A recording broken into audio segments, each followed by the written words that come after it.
Hi, I'm Jennifer Campbell, creator and host of the Systemic Leadership Summit. Welcome to this session. And today, we'll explore what it means to stay human in a world that's exploding with digitalization and technological innovation. We'll discover how progress means disruption and how nature helps us foresee the answers to all our questions about how to move forward. My guest for today will share with us how to anticipate on the next wave of disruption, how to stay human in the process, and how people and organizations alike can evolve and live a purposeful life. And my guest's name is Kromme. Christian is high in demand as a futurist, a visionary, a TEDx speaker, and best-selling author. He gives lectures, keynotes, and inspiration sessions for companies and organizations across the world. And the key factor in his world is also the title of his book called Humanification. Besides writing and speaking, Christian holds a position as a board member at the Workforce Institute EMEA, the Human Genome Foundations, and other tech startups. In his inspiring keynotes, Christian explains how organizations can benefit from the largest technological changes. He challenges organizations to think like a surfer, so organizations know how to surf the next great wave of technological change. This helps organizations to be more successful in our ever-unfolding future. As a tech entrepreneur, Christian has participated in several successful disruptive startups. In 2002, Christian founded his own agency that helped organizations to dramatically increase their rates of innovation. The connection between people and technology has always been at the core of his work. Throughout the years, the agency and Christian received several nominations and awards for their innovative vision and human-oriented approach. Amongst many others, they were granted the Shell Livewire Young Business Award and the SAN Award.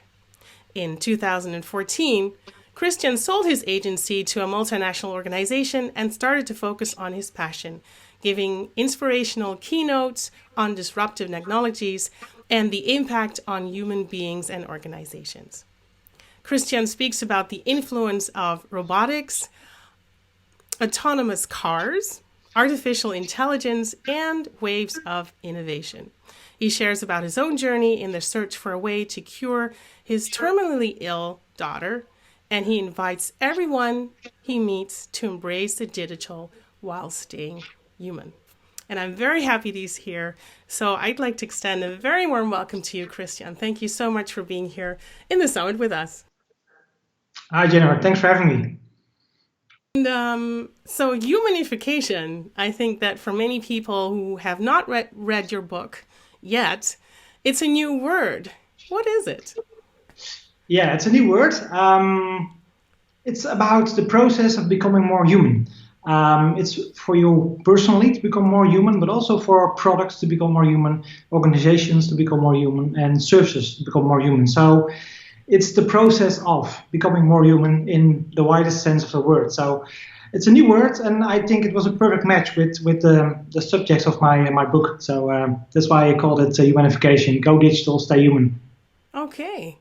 Wow. So it's not just becoming more human, but as a human being, but on very different levels also, like products and organizations. And why do you think, why is that so important? Why is it so important that we become more human? I think if you're looking around in the world that we live today, it's not very human focused. It's about earning money, about large institutes, and humans are not that important. But I believe that in the future, everything will be centered around human beings. Companies, organizations, institutes, government, healthcare, education, everything will be centered around human beings and their needs and their behavior. So I think it's a very important subject, and technology, especially in the next 2-3 decades, will push us to become more human. But I think later more about this subject. But that's why, for me, it's a very important subject. And yeah. Yeah. So we'll definitely weave that into our conversation more. So the human-centered or the living human system-centered is also what this summit is all about. So I'm really eager to talk to you about that. And actually, when I started reading your book, it starts with a very shocking human experience that you had when you were trying to find a cure for your daughter who was very ill at the time. Could you share with us what happened there and what converted that into a key message that you have for the world?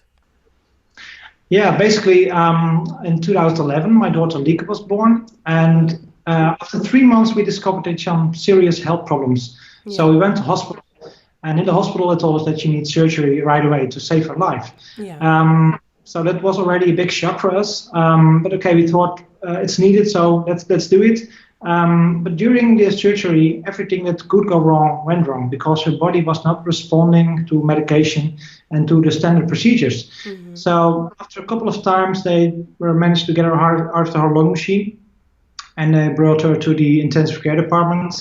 And later that afternoon, we found her there, and they told us that the cause of her heart problems was a genetic disorder, a deadly genetic disorder. So she got a terminal diagnosis that afternoon, and that was where all the support from the medical system stopped. So they couldn't help us any further. There was no clinical trial or no medication available to help her. So, wow, what does this do to you as a father? Because that is then, she was only a couple of months old. Yeah, she was her first child, and she was 3 months old. So. Yeah. At first you think, okay, what can we do? Because all the experts in the field were saying that she's a terminal diagnosis and that she won't survive her first birthday. Yeah. So after a while, I start to think about solutions, and I said, okay, if they cannot help us any further, then we have to look in a different area. We have to look in a different way towards health, and that started my search towards a different approach to save her life. And when I start to research health and the human body, I start to look in a more holistic way. And if you do that, then you see that the body is a community of 37 trillion cells that work in harmony and solve all kinds of problems 24/7 each day of the year, each day of your life. So that sparked new insights on my side, which lead us to a way to treat our daughter. And we made a decision after 3 months to take her out of the hospital. It was a very difficult decision because everything in your head says, okay, she's safe here, but she's not. Yeah. So we tried to follow our heart, and we took her out of the hospital and tried a new therapy at home. And the therapy worked. And after 3 treatments already, she started to recover very rapidly. And within 1 year, she was out of medication, out of oxygen or tube feeding. And today she's almost 8 years old, and she's doing great. She's going to school, she does ballet and gym. So, yeah, she has a wonderful life, totally cured. So it was quite a discovery personally, but also, for our family. And it was a deep human experience. Yeah. And wow. Well, first of all, congratulations on having your 8-year-old and her 37, how many trillion cells dancing around and living a normal life that you wish any girl to have. But what's so interesting, what I find is that you made a huge shift there. Because you just said it's very difficult to live in a paradigm where the medical world is like sort of like the last resort when your infant is terminally ill and you feel she's safe, but she's not really because they've given up on her. They don't have any cure or treatment for her.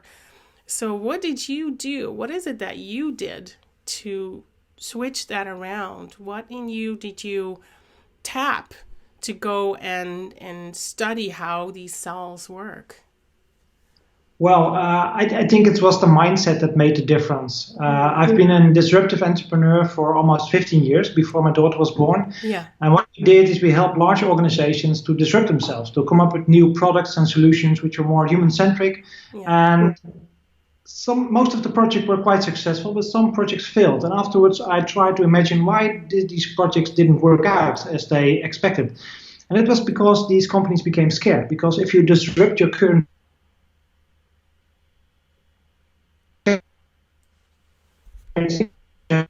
a couple of times. If the world or the environment or the market is not reacting as you expected, then people step back and organizations step back in their old comfort zone and they start to do the things that they always did and they get the results that they always get.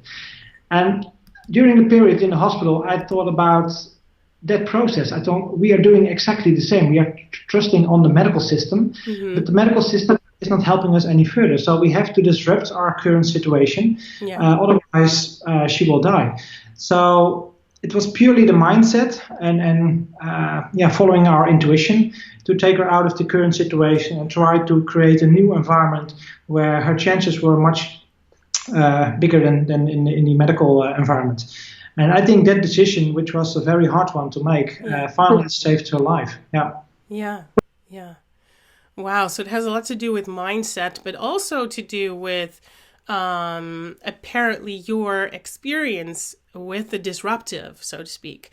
And so this is where I really want to look to next, because you were dealing with an incredibly complex, difficult decision that, of course, was also very emotional. And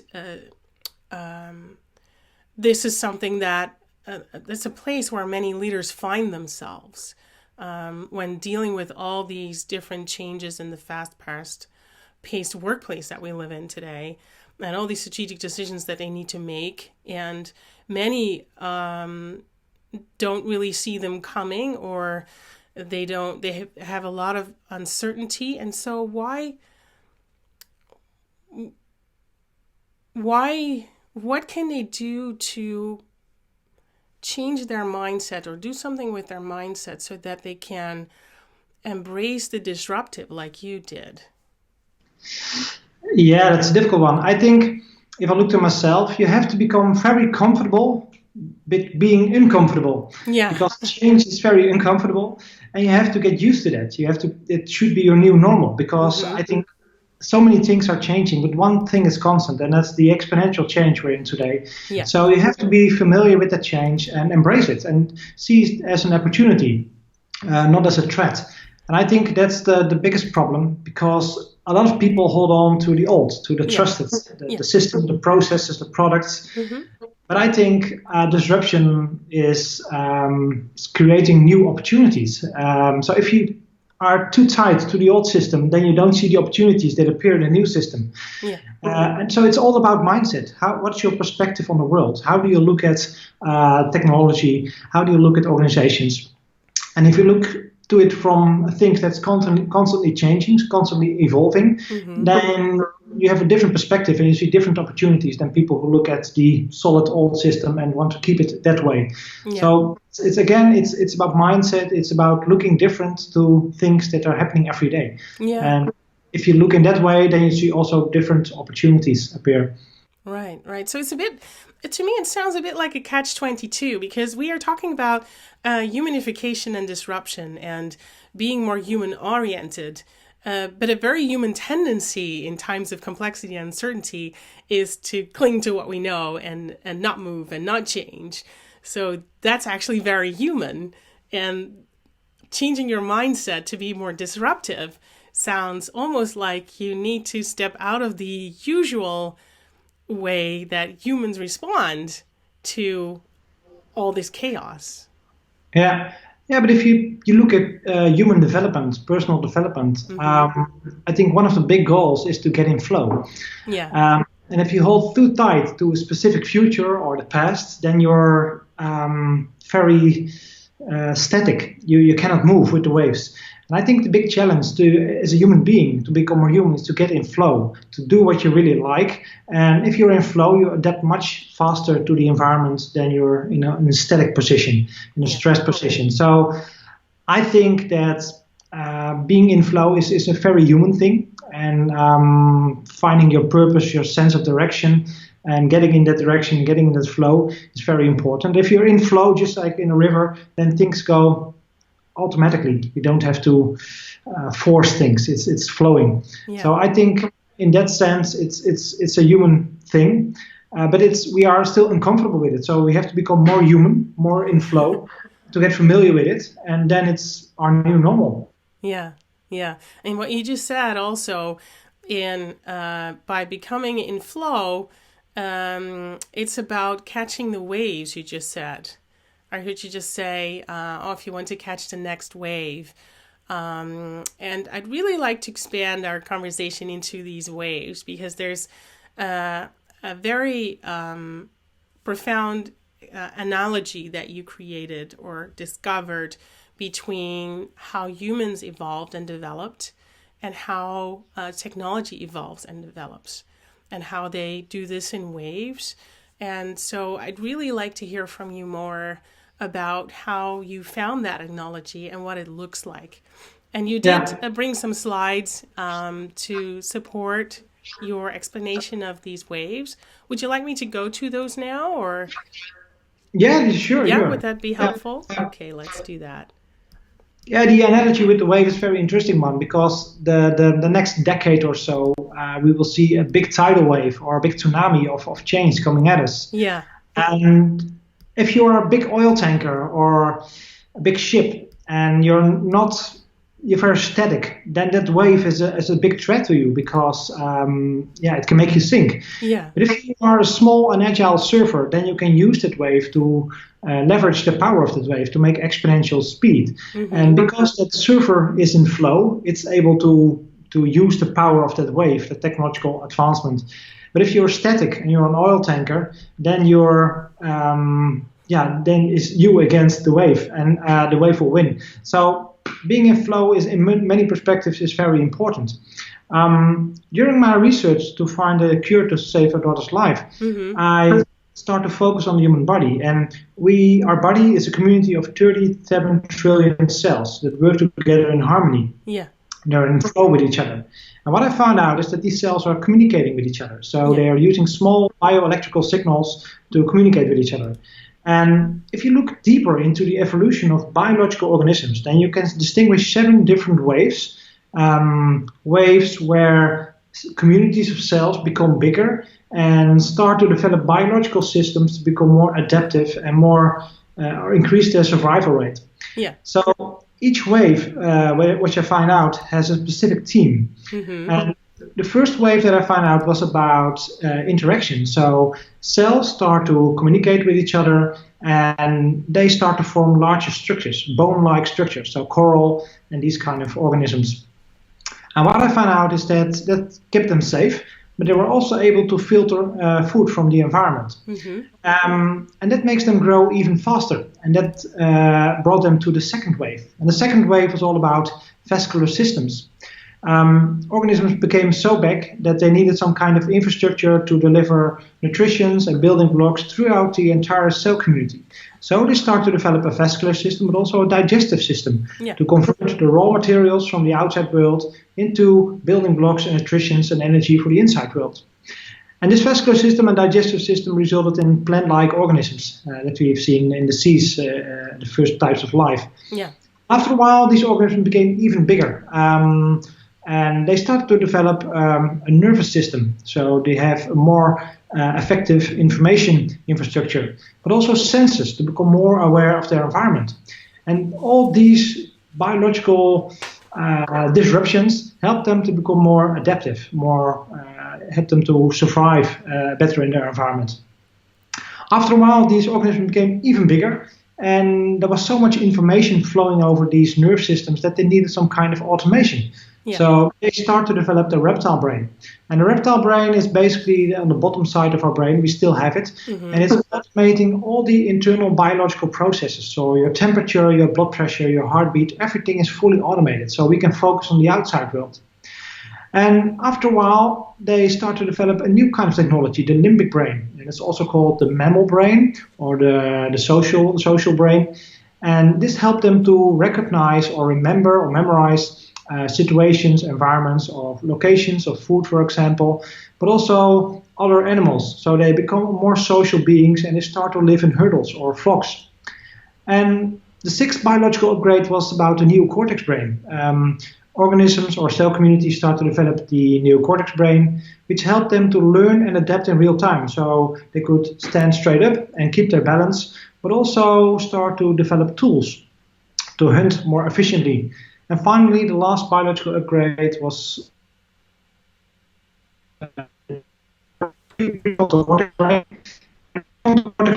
help organisms visualize things which are bigger than themselves, like religion, the state, or even organizations or companies, but also to visualize things which are not there yet. So we could visualize specific things like buildings, but also execute them, build them.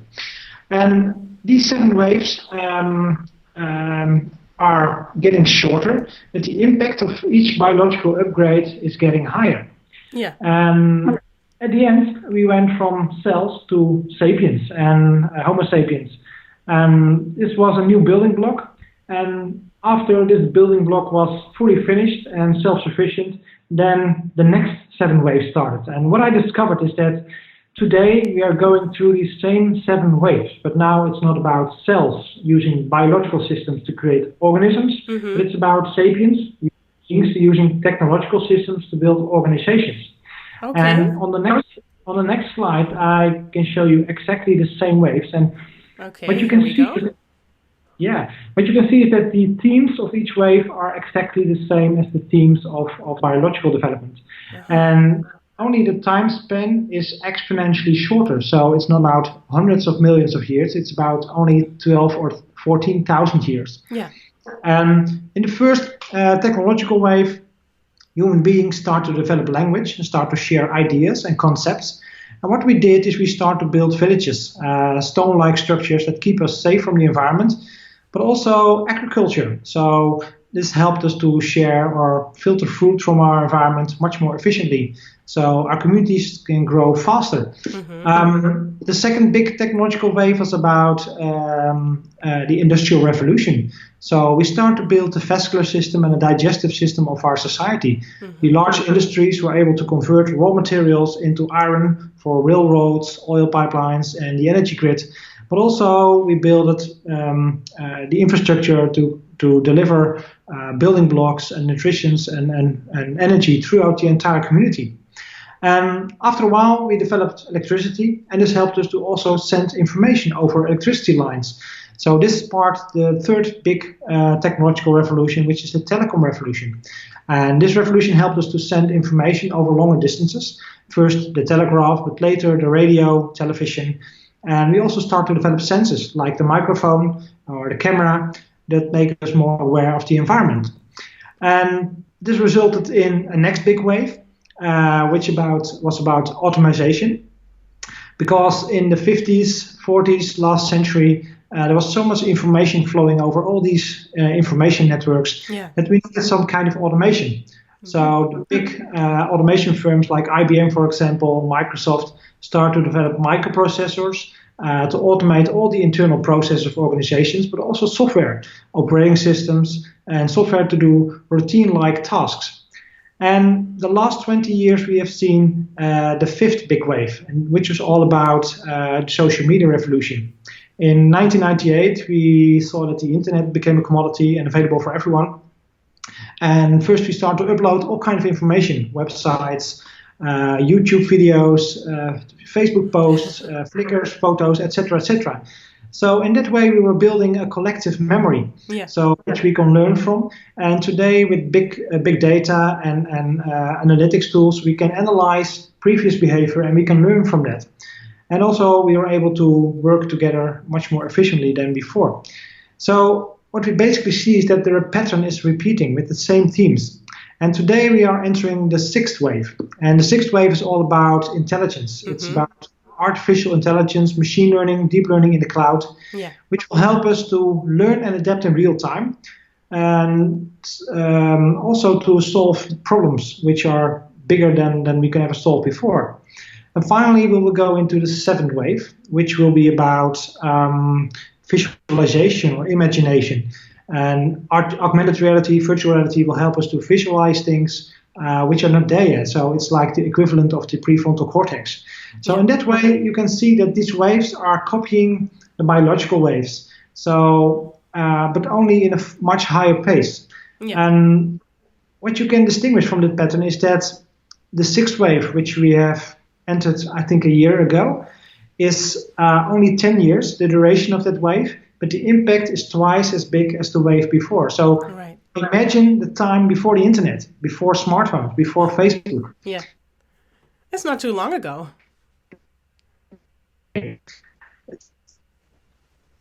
It's a, imagine the impact of the entire internet for e-commerce, social media, all that stuff, Yeah. but double that, the impact. I believe that in the next 10 years, we will see that kind of impact. So that's huge. And I think that artificial intelligence in the cloud will dramatically change the way we manage companies, how we run companies, the business models. It will change the entire society.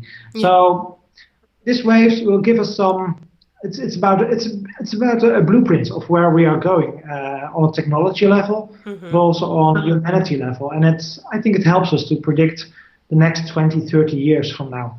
And that's basically where my book is about and where my keynotes are about. It's about understanding the waves and extrapolating, anticipating on the next two waves. Right, and so thank you so much for this run through and this overview of the parallel of the analogy between human development and human evolution, and what we see, how we actually have technological evolution and how that and what that looks like, and that the waves are so similar, but then in the technological sense they are so much faster than in the human evolution sense. And isn't it true that because we as human beings create these technological evolutions, that the way we actually evolved ourselves, isn't that the only way then we can also evolve technology? Isn't that a logical thing? I believe that technology is a natural thing. I think that the solutions we come up with are evolving evolving in the same way as biological systems evolved. One person or one organization is building upon the knowledge of another company, and it's evolving in that way. Yeah. So I think technology is a very natural thing, and it's also time to look at it as a natural thing. So that's why humanification is about, we have to make technology more human, so it adapts to us. And we don't adapt to technology, because if technology adapts to us, then we are in charge. And I think that's the right way to go. So, and if you look at nature, the same thing happened. Every cell in your body is empowered. So if they need some kind of nutrition or building blocks, they just give a signal, and a couple of seconds later, it's delivered on their front door. Yeah. And I believe that we as a humanity are going in that same direction. So technology is about empowerment of the individual. So I think that's a very good thing. Yeah. And it's the empowerment of the individual, but it's also the empowerment of the individual in the bigger context, because cells in our bodies can't live without all the other cells to be in that big community, so to speak. So we will stay in the big community. We can't have everything then at some point delivered to our doorstep, as you just said about the cells. But we are also part of the bigger community where we have a role that we then play, or an exchange that we then do that benefits everything else. Or not. Or not. I believe if you look at cells, for cells, it's very important to be connected to the cells around them. Yeah. If cells are not connected, they will die. And I did a lot of studies on human beings, and the thing that makes people the most happy is that they are connected with their environment, with their with other community members, and to create value within this community. Yeah. So for cells, it's basically the same as for human beings. So I believe that we are going towards a society which is, I think, similar to the human body, where everyone is working together in a harmonious and coherent way, and everyone is creating value for the bigger picture, for the entire organism. Yeah. I truly believe that society is also going in that direction, and technology is pushing us in that direction. Because what I also discovered is that these 7 waves are also corresponding with the 7 layers of the Maslow pyramid, the pyramid of human needs, And what technology basically is doing, it's automating more and more of those pyramid layers, and it's pushing us upwards in the pyramid. And the bottom side of the pyramid is about deficiency needs, food, warmth, shelter, and these kind of things. But the upper part of the pyramid is about growth needs, growing, developing yourself, finding your purpose, finding your sense of direction, and transcend from that into the bigger community. Yeah. And I think, as we see on the slides also, is that technology is pushing us toward the growth needs.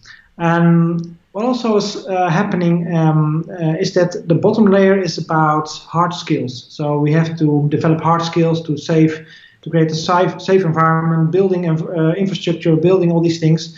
But we are going to more spiritual needs, growth needs, which are soft skills. And that's also the part where humanification is about. We need to develop those soft skills, become more human, empathy, social interaction, consciousness, all these soft skills we need to develop to become more human, to be a counterpart for technology. Technology will be the hard skills, and human beings will have soft skills, which are, I think, much more interesting to do on a daily basis. Right. So let's pause here for a second, because I think this is an extremely important piece when we get to talk later on about how organizations evolve and how leadership in them can be shaped then.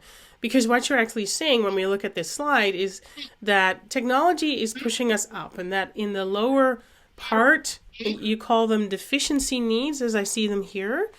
So all the physiological needs and the safety needs and the love and belonging needs and the esteem needs, so the lower half of the Maslow pyramid, are things you say will all be automated through technological development. Is that correct? Yeah, if you look at the human body, all the hard skills, so the pressure, blood pressure, your heart pumping your blood, your lungs creating oxygen from the air, all these things are fully automated.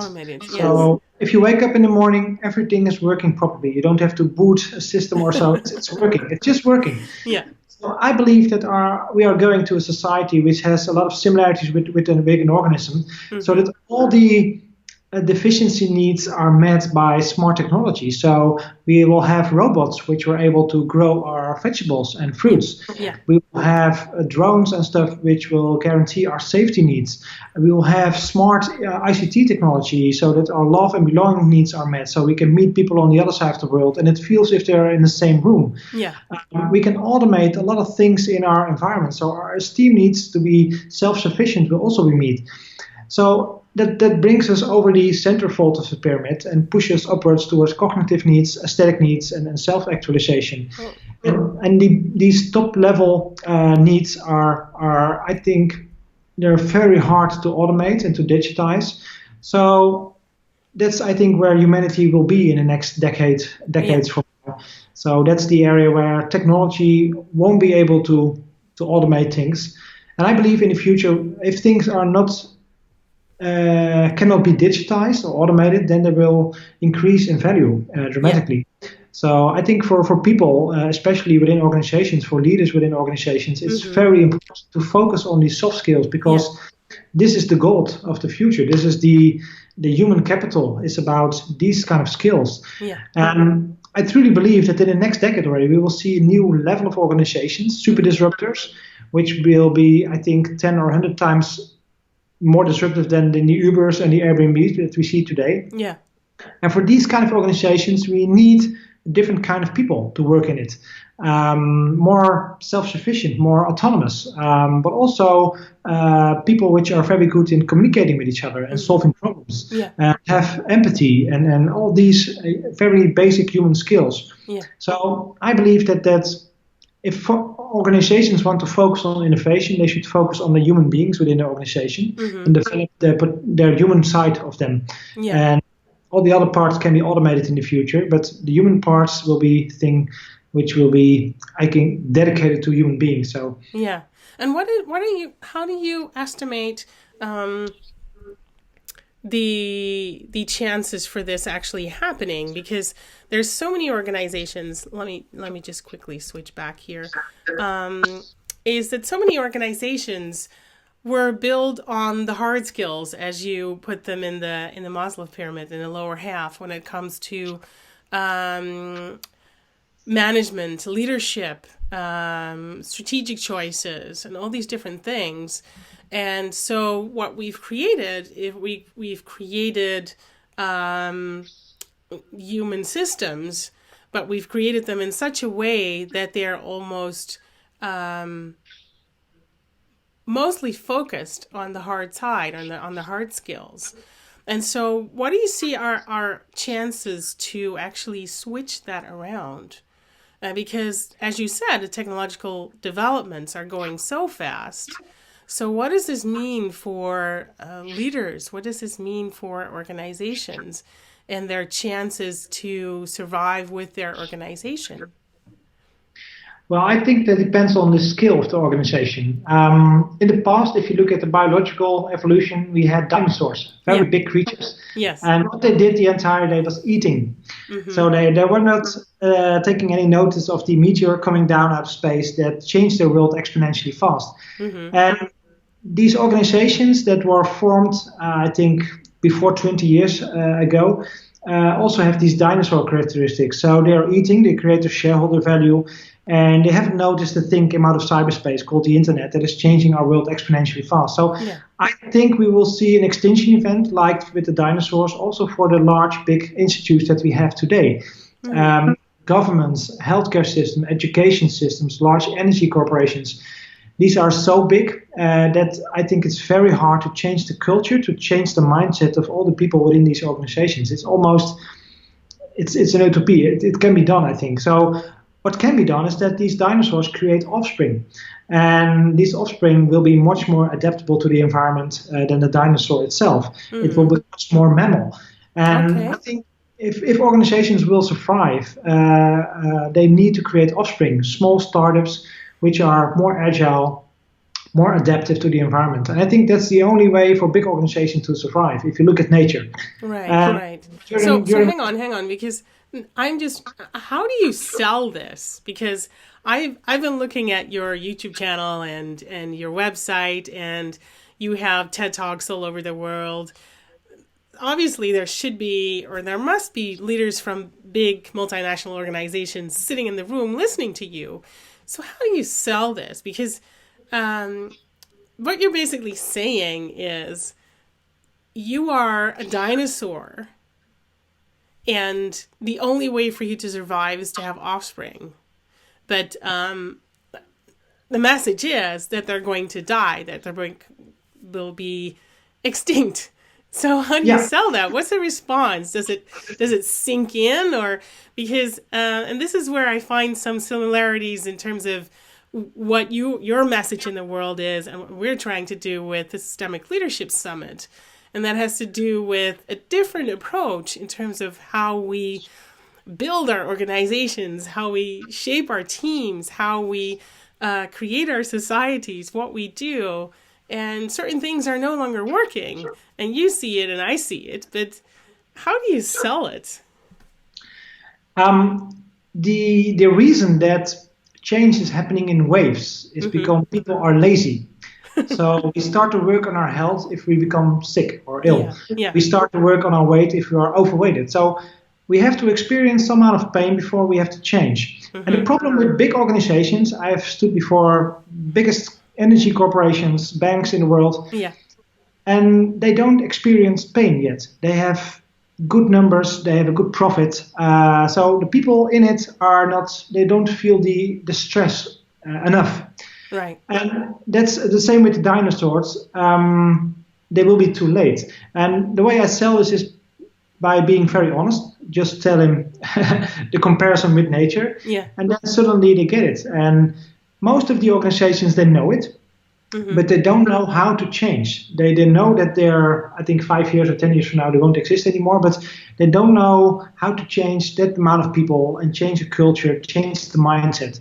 And They hire the best consultants, the best agencies all over the world, Yeah. but they don't know it, because I think you cannot do it. It's too big. It's just like dinosaurs. They cannot change their own DNA.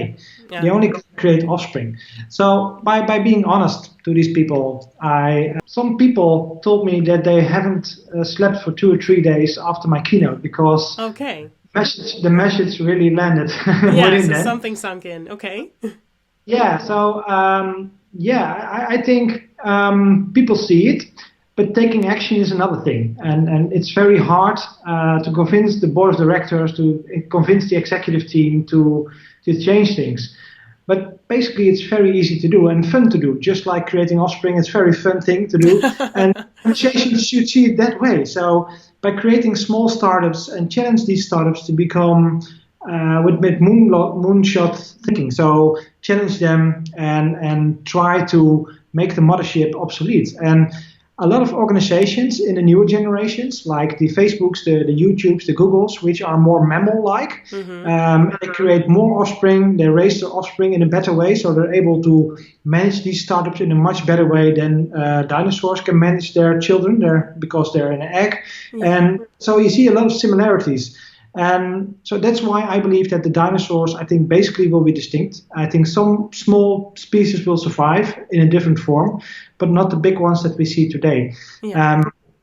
So creating offspring, creating more mammal-like organisms is, I think, the main priority of every organization. Yeah. And it could be a very fun thing to do. So, So and then we get to the how, because there is so for some it sinks in. And that's good that they have a couple of sleepless nights over this, because many who share your viewpoint see that it's real, and that history repeats itself over and over again with these waves. And so, what can we then do after they finally get some sleep and then wake up again and think, okay, if I want to embrace this. Instead of sticking my head in the sand and discovering that within 5 or 10 years, our big mammoth just collapses, where does the how start then? Because big multinational organizations or big institutions, they're not used to creating startups or small .com organizations or things like that. So how do they start? Yeah, that's, I think, the hardest part. Most of the leaders, I think, the shift in mindset should start there.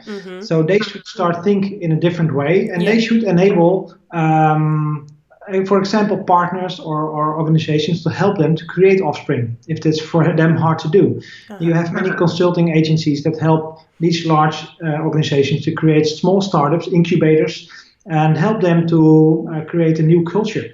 With perhaps with the same bloodline from the original organism, but in a new shape. So I think if you're not able to do it yourself, try to find help. There are a lot of organizations in the world that help big enterprises to create small startups and incubator environments. And I think the biggest challenge is to keep them out of the traditional organization, outside the walls of the organization. Right. If you don't do that, if you get them inside again, then the immune system of the big organism will kill the startup, because the people working there have a lot of freedom. They can use their own software and their own hardware, but the people working in the big enterprise, they have to ask for a new computer and they will have to wait 2 or 3 years, and they work on old software. So you get envy and it doesn't work. So I think it's very important to create offspring outside the walls of the big organization, and only report to the CEO or another visionary guy with authority within the organization, and stay out of that organization and grow. And because big organizations have a lot of power, they have a lot of marketing influence, they have a lot of sales force. So they have the power to, if that startup is growing, they have the power to scale it, to give it enough food to scale properly. And I think that combination is very powerful, but you have to see it. And first you have to have the good ideas, but most of the ideas, there are a lot of good ideas, but big challenge is to change the mindset within the organizations Yeah. and create offspring and keep that offspring on a distance. So don't give them too much food, too much money, because then your offspring becomes lazy and they become a copy of you. And you don't want that. Yeah. You want them, keep them agile. So give them only the money that they need and very big challenges. So they have a different, then they will be forced to create a different mindset because they have a little budget but big challenges. Yeah. And all the people in the big company, they have small challenges and a lot of money. So they're made lazy over time. Yeah. So you want to create a new kind of offspring which is not lazy, which is agile and more adaptable to the environment, and also eager to use smart technology. So in big organizations, people are afraid of technology, and in startups, they see technology as a tool to leverage their power, to reach more people, to service those people even more, to empower their customers. So I think it's all about mindset, and finding the right tools to create a startup and to grow it in a proper way will be, I think, challenges that big corporations have in the next decade. Okay, all right. So when we look at this big challenge, this last big challenge you said about keeping the balanced distance between, on one hand, giving the startup enough space and enough funding to grow, and on the other hand, not to influence it too much and make it a copy of you and make it lazy. So let's talk about examples. Do you have examples where this process started out well and then the company became lazy again? And one example maybe of an organization that just kept on disrupting itself so that it could, even though it grew in size, it's still agile. Do you have examples like that? I think a good example is Uber. Everyone knows it. They started in a small way with good values, but after a while they were growing so fast and they needed so much food, so much funding that the old world, the old economy starts to kick in. So hedge funds, large banks start to invest in them, and then it slowly became a dinosaur again because it was raised too much in that way. And today it's, I think, a dinosaur again, and it's hard for that organization to still be disruptive and have that startup mentality. But if you look, for example, at Amazon, which keeps reinventing all its services and all its supplies and all the stuff, I think that is an example of an organization which is over time still a very disruptive company. So from the startup, they first have in the book industry, but now they are in the IT sector, they are in the food sector, retail, they're everywhere. And they start reinventing themselves with drone delivery, cashierless stores, you name it. So I think that company is pretty good at being agile. And the main reason is that all the profit that they made is reinvested in the company itself. So it's not going to shareholders. Of course, Jeff Bezos has a good earnings from it, I think, but most of the profit is going into the company itself. So, and that helps these organizations to stay agile, to stay curious and find out new things and be disruptive. Yeah, so putting it back into the organization actually means that it's closing the ecosystemic cycle where everything just goes round and round and spirals up to the next evolution, so to speak, instead of pouring into the older institutions where we go back into becoming a mammoth again. So at least that's what I hear you say. So to refuel into the new and letting the new evolve in its own way without, there's still Amazon DNA in there in all those different areas where it's growing. But it's not, it's almost like it's not really consumed, but it's recycled or reused and revived almost. When we go back into the analogy of nature, of how nature can do that.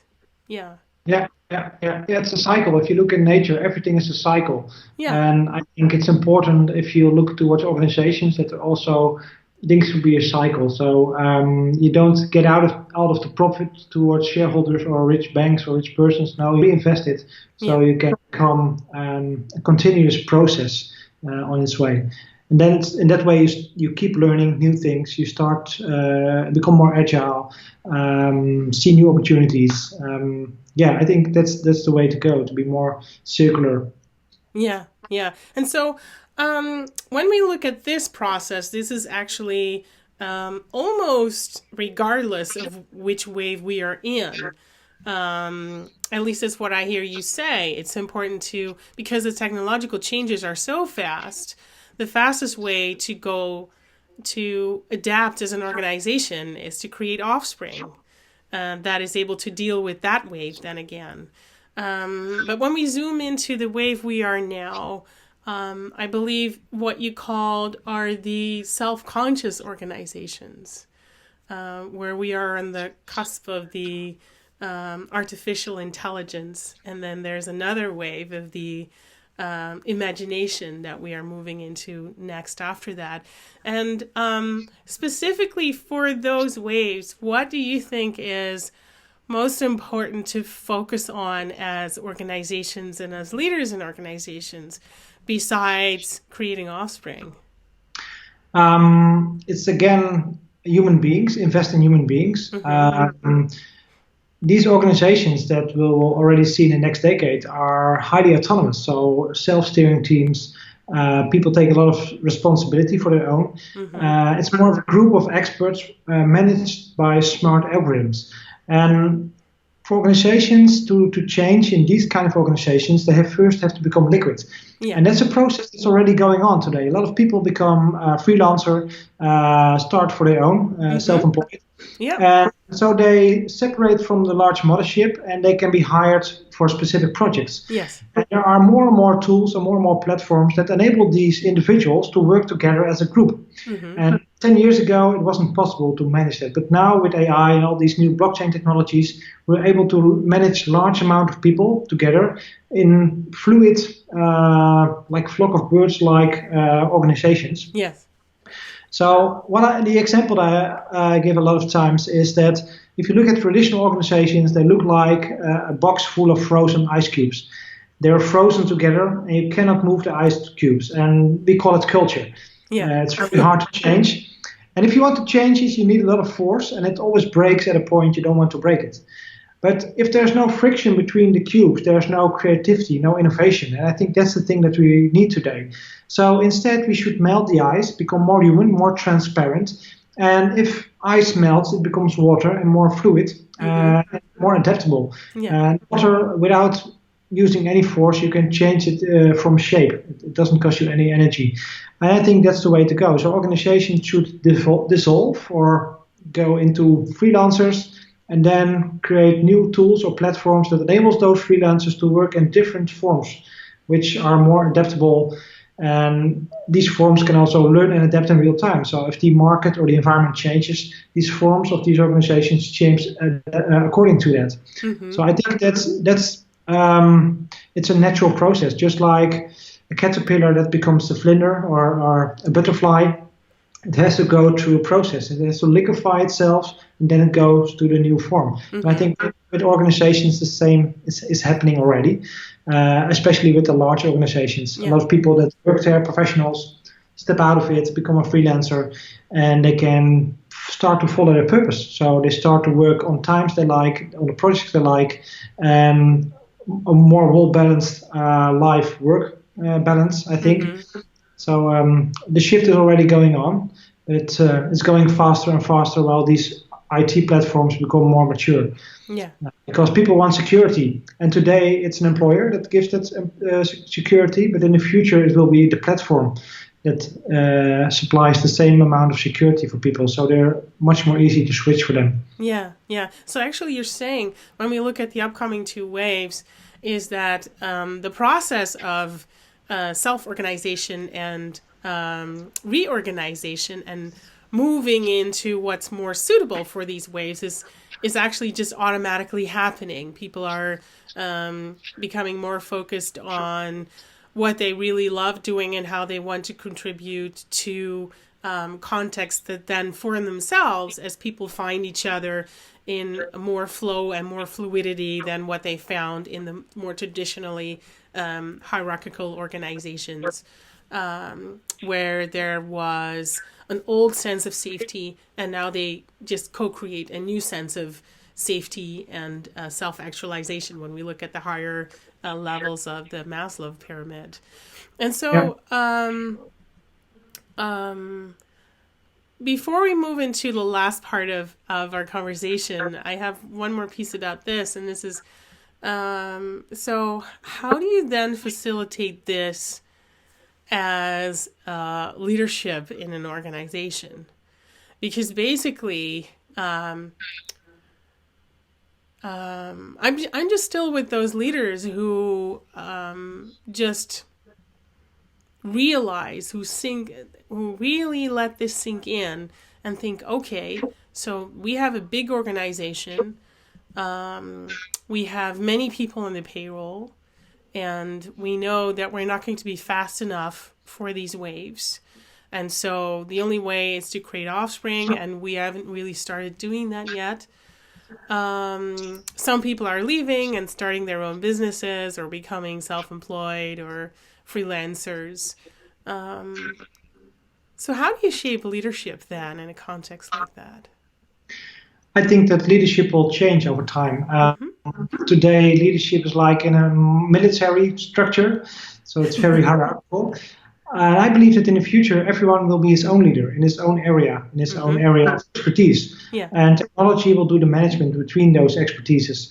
And I believe that the leaders of the future, I think we will still have them, but it will be more inspirational leaders, more visionaries, people who are just like Jeff Bezos or Elon Musk, which are sketching the future, a future vision, and inspires people to run in that direction. And I think that are the leaders of the future, more inspirators, visionaries, instead of people who are managing large amounts of people. Yeah. So different kind of leaders with different kind of skills. And I think, again, these soft skills are very important. Empathy, consciousness, all these human things, so communication skills.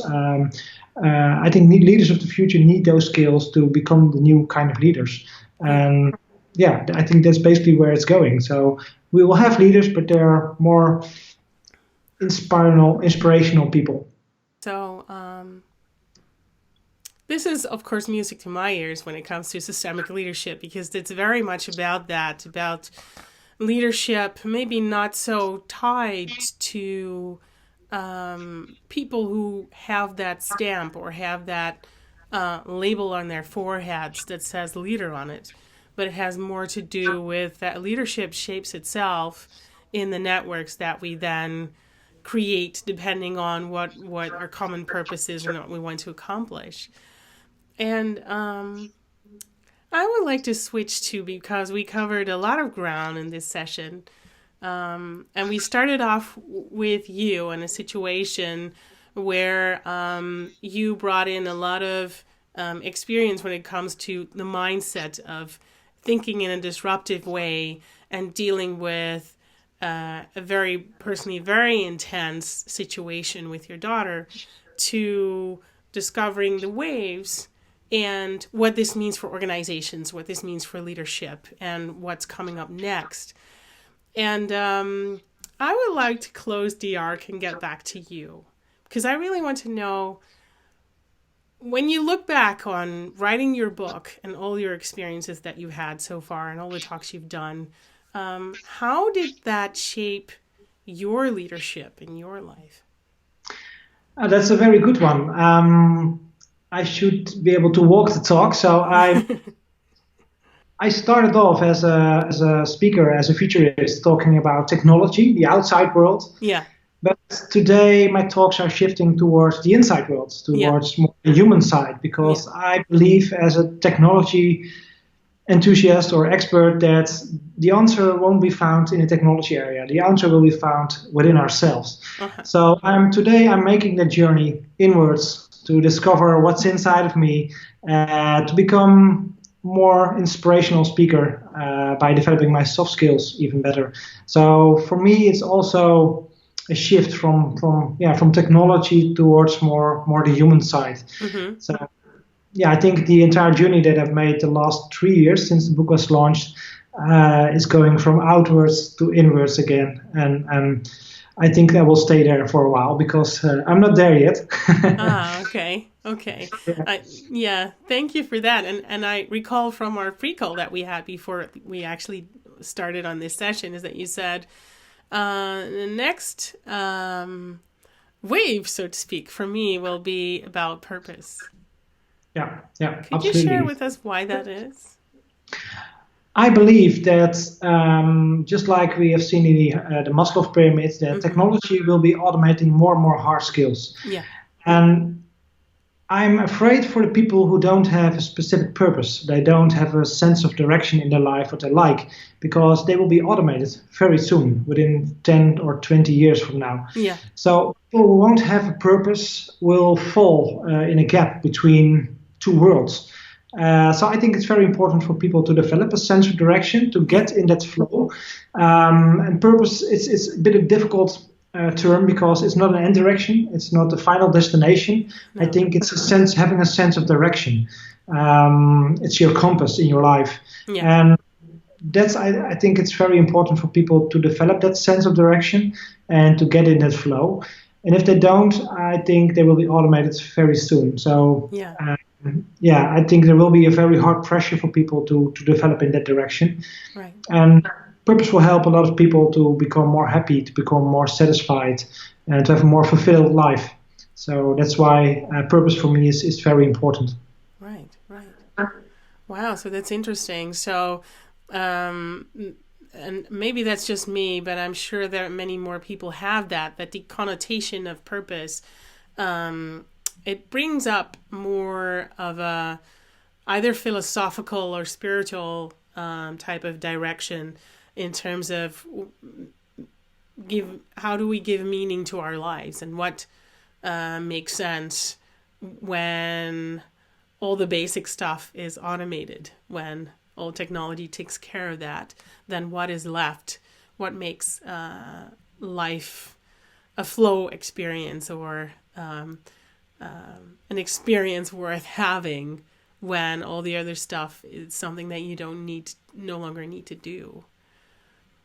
So, in all of the go digital, stay human, is that the core message that you have for where you are now?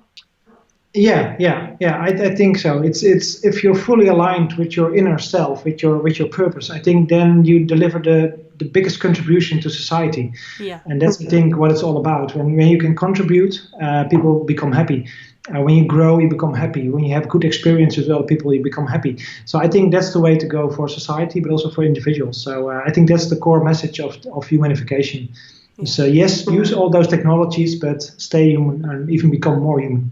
Yeah. Yeah. I was going to ask you, and maybe you just answered it, but I'm going to ask you anyway as a final question. For our audience, out of all that we've discussed in this session, if there was only one thing that they take away from this session, then what would that be, in your opinion? What could that be? Yeah, it's technology will automate many jobs, many tasks.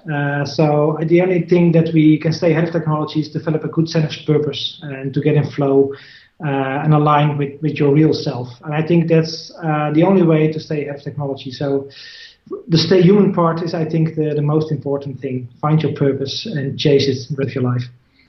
Yeah. Well, thank you. We've come to the end of our conversation.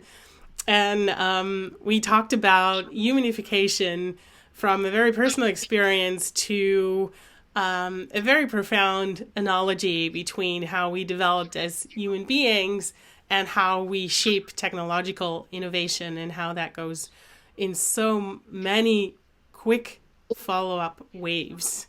And it's hard to keep up if you don't have a purpose. It's hard to keep up if there's no offspring with your organization. And once that message sinks in, it can take a night or two before you actually recover from the profound meaning and impact of what that actually means for us as human beings. I'd like to say thank you, Christian, for being on and for sharing your knowledge and experience with us here in the summit. Thank you. You're welcome. And for everyone who's been watching, thank you so much for watching. If you want to take the conversation further, then please go to our online community space and leave your questions or remarks, and I'm sure that we'll have a great follow-up discussion. So thank you so much for watching. Take care. Bye-bye.